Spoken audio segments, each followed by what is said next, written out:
All right, welcome back to the Gamers Hall, guys. I'm Chris. I'm Adam.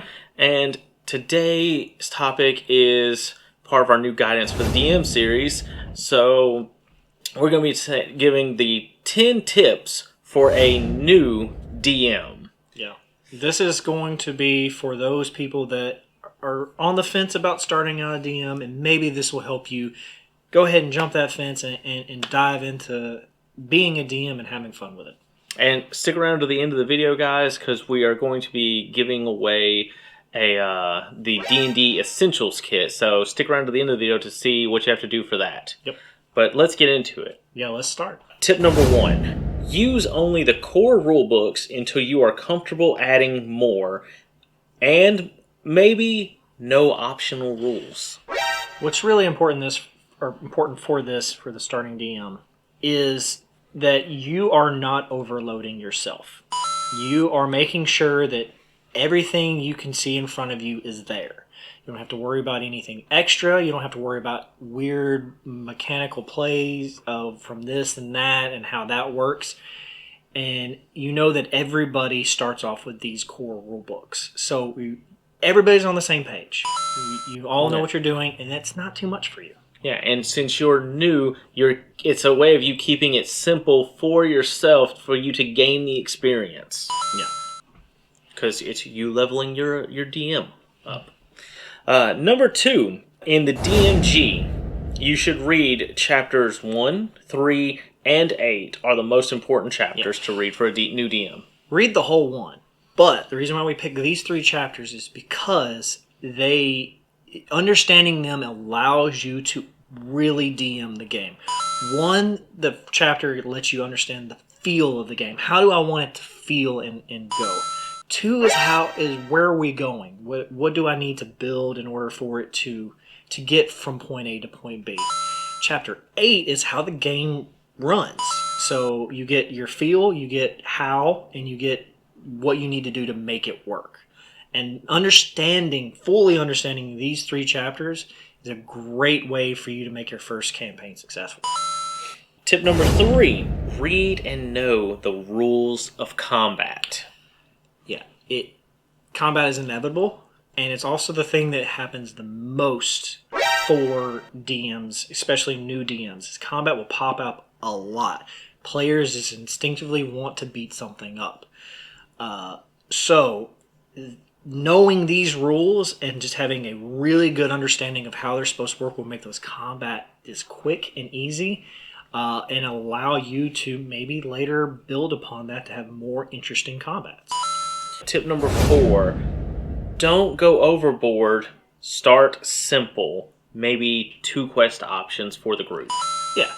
Starting out at level 1, level 2, you don't start off jumping into something like Waterdeep, which if you don't know exactly what that is, it's a giant town with lots of things to do. Start off with Caravan, going from here to there, or start off in a small town with either A, ghost problem, or B, a goblin problem. Something that you as a DM can say, all right, there's not that many steps to get to. That they have to go through. There's not that much I have to think about. As long as you keep it simple, your players are going to probably stay within that range too and not make you overthink.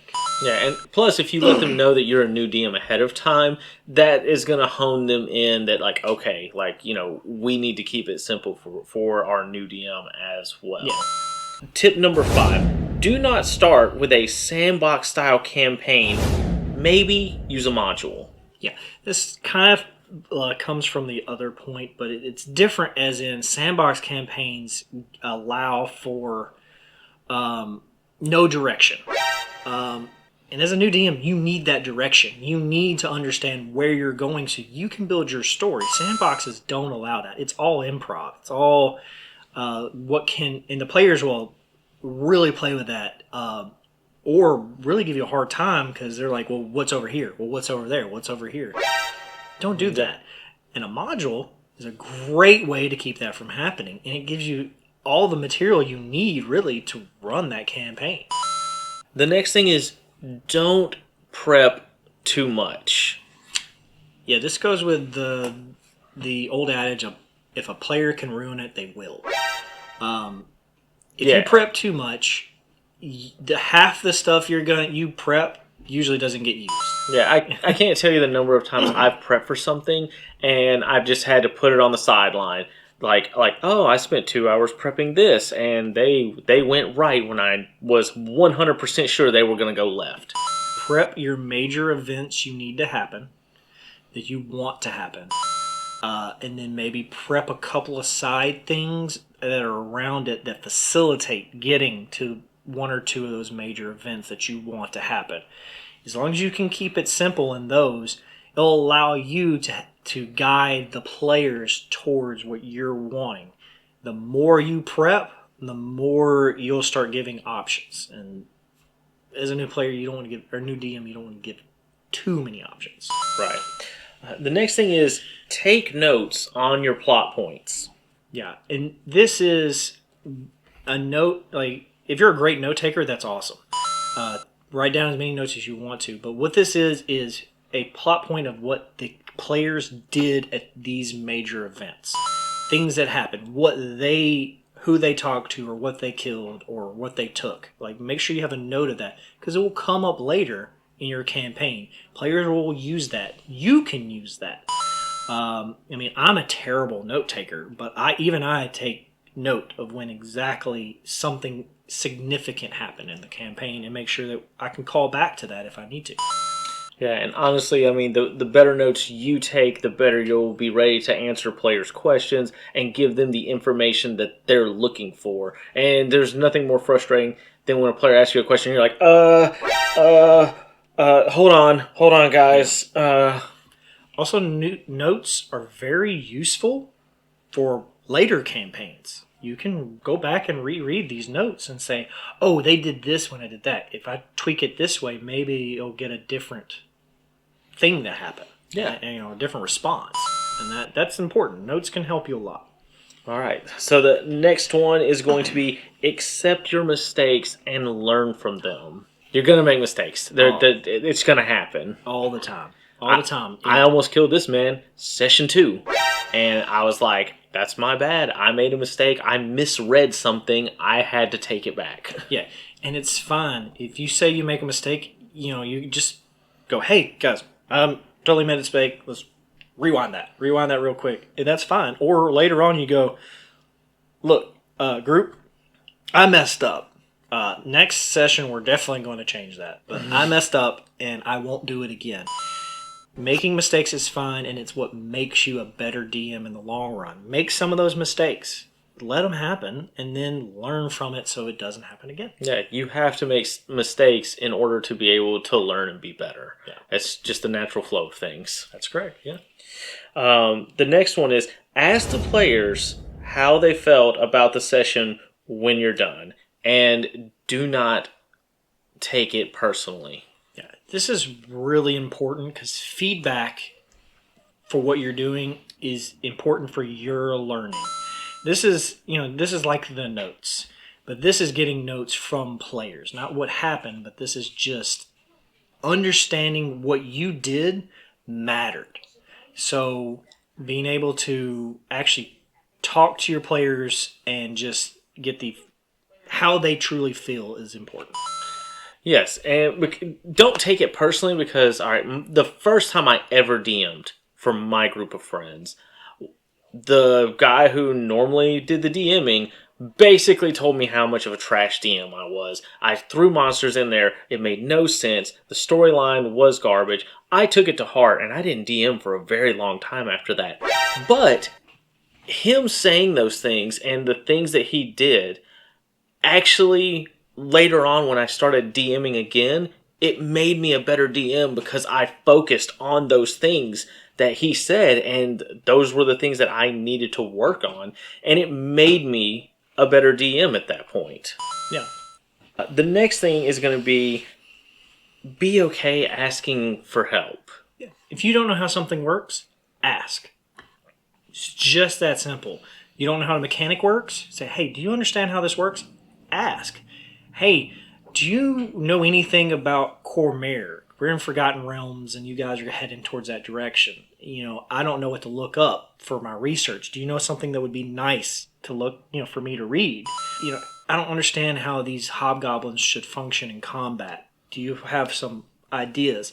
There's lots of little simple questions you can ask that will allow you as a new DM to really embrace it and feel good about the way you're playing. Just being okay to ask help is a big deal. Yeah. And those are our 10 tips for becoming a new dungeon master. Any new dungeon master, those are your basic 10 tips that hopefully will help guide you to becoming a better DM. But we do have a couple of bonus tips as well. Yeah, these are pretty important as well, but they're just a little snippets that help you get some extra in there. So bonus tip number 1 is don't give away too many magic items. Nope. Keep it simple. And the basic reason behind this is the game is actually, they took time to kind of mathematically, this is the mathematics behind it. It gets a little heady, but their numbers are supposed to be simple. And what magic items typically do is really sway the numbers in the player's favor. And if the numbers are so swayed in the player's favor, it makes it harder for you to make a challenging and immersive campaign. When they can go through anything with no problem, then they kind of ruin the ability for you to create a problem that actually is engaging. So it's just a small tip, but it can go a long way. Yeah. The next bonus tip we're going to talk about is if you're creating your own campaign or you're picking a module, pick a theme that is going to be something that you are going to enjoy running. Yeah, if you're not comfortable running something like a pirate campaign or comfortable running something like a mystical campaign or Feywild campaign or something, that's not something in your wheelhouse that you're okay with, don't do it. Make sure your first theme or your first few themes are something that you would enjoy explaining and talking about and doing stuff, because that allows your imagination to actually play in that field. Because if you understand it, you can really build upon that, and your players are going to love that too. Once they know that you like what you're doing, they're generally going to like it too. Yeah. And now it's time to get into our giveaway. We are going to be giving away the D&D Essentials Kit because we believe that anyone who's becoming a new DM, that is a really good box set. It comes with almost everything you need. It's got cards, it's got maps, books, rules. It's and also it's a part of what we were saying. It does keep things simple. Yeah. And inside of it is everything you need to play the game.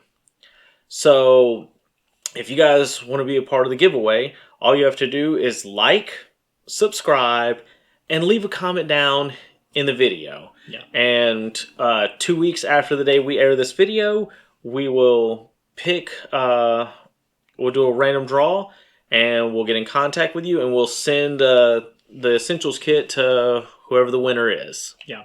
And we really appreciate you watching and giving your feedback, and we just want to make sure we're happy that we're building it. We want to make sure you guys understand we're happy about building a community on YouTube that really helps role playing and people having fun together and making D&D as enjoyable as possible. Yep. Until then, guys, keep having fun with your friends. Yep. And just like the spell, guidance, making it a little bit better.